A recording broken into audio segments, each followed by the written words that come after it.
I want to preface this with a quick acknowledgement.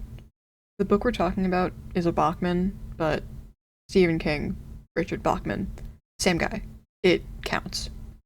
When I say Stephen King's most disturbing novel, you probably think I'm talking about It or The Shining, maybe even Gerald's Game, but I'm not talking about any of those. I'm talking about The Long Walk. Again, I know, it's technically by Richard Bachman, but they're the same guy. I don't want to hear it. If you haven't read it, the story follows a teenage boy in a national competition called The Walk. 100 boys competing for one prize. They must keep walking at 4 miles per hour minimum. If they stop or slow down, they die. 3 warnings, then a bullet. The last one left walking wins. That's all I'm gonna say. If that sounds interesting, it's real good. I would recommend reading it. You can find it at like any store that sells books. But what I really want to talk about is the title of this video. Why do I think this is Stephen King's most disturbing work? So, why do I think it's disturbing? Let's start with how the boys got there. They volunteered. They weren't drafted. They weren't kidnapped. These kids signed up, willingly. Some for the money, some for attention, some because they didn't have anything left to lose. There's no villain in a haunted house, no evil clown luring them in. Just a society that turns death into sport, and young men who agree to die for applause. What's worse is how normalized it all is.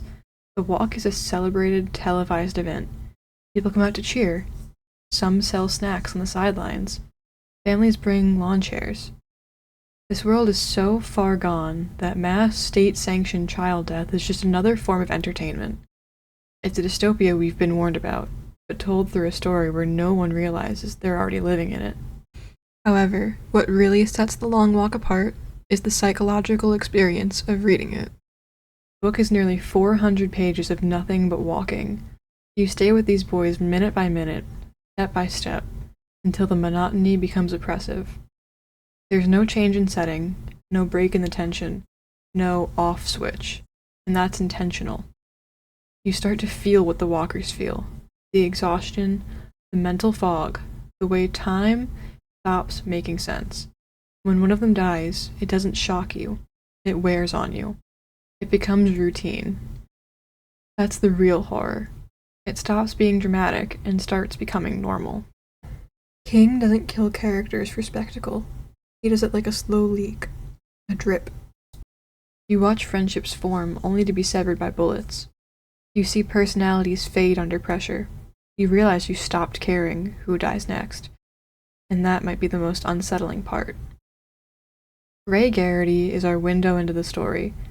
He's not particularly brave or special. He's just a kid from Maine, a stand-in for the reader, for us. At first, he tries to understand the rules. Then, he tries to survive them, and eventually, he stops trying. He just walks.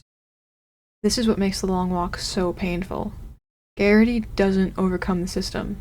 He doesn't resist, he endures it. And the more he endures, the less of him remains. His identity, pieces of him that mattered before the walk, are peeled away, mile by mile. Friends are lost, his body breaks down, his thoughts blur. Let's talk about metaphor. On the surface, The Long Walk is dystopian fiction, but peel that back and it becomes something much more intimate and much more relevant. The walk is a metaphor for life under unrelenting systems, for capitalism, for toxic productivity, for the rat race, for the way society tells us to keep moving, keep grinding, keep performing, because to stop is to fail, to fall behind, to disappear. The prize? That's success, the dream job, the life you were promised. But by the time you get there, if you ever do, you're not even the same person. You've burned through your joy, your health, your relationships, and you kept going because everyone else did.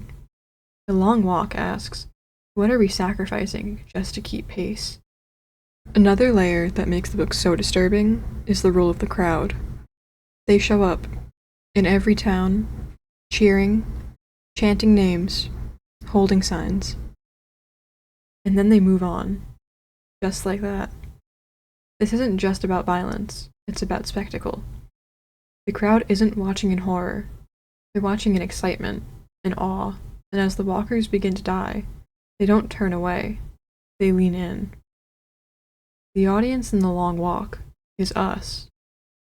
That's the most damning part. It forces us to ask, would we watch? Are we already watching something just like it? In media, in social media, in the way we consume suffering when it's packaged the right way? King isn't writing a warning. He's holding up a mirror. I won't spoil the ending, but I will say this. It's not clean. It's not triumphant. It doesn't feel like winning. There's a moment where it's hard to tell if what's happening is even real or just the final disintegration of someone pushed too far. It's not dramatic. It's not cinematic. It's quiet. Empty. One boy still walking, because there's nothing else left to do. The Long Walk doesn't haunt you like it does. It doesn't frighten you like The Shining, or disturb you with gore like Gerald's Game. It gets in your head. It sits with you, and the longer you think about it, the more it reveals. It's a horror story about systems, about complicity, and how easily we follow rules that are designed to destroy us, as long as we think there's a reward at the end. So, no, it's not the most graphic Stephen King novel, or the most violent, or even the scariest. But The Long Walk is the most disturbing, because it doesn't just scare you. It forces you to reflect, to look inside yourself and truly think.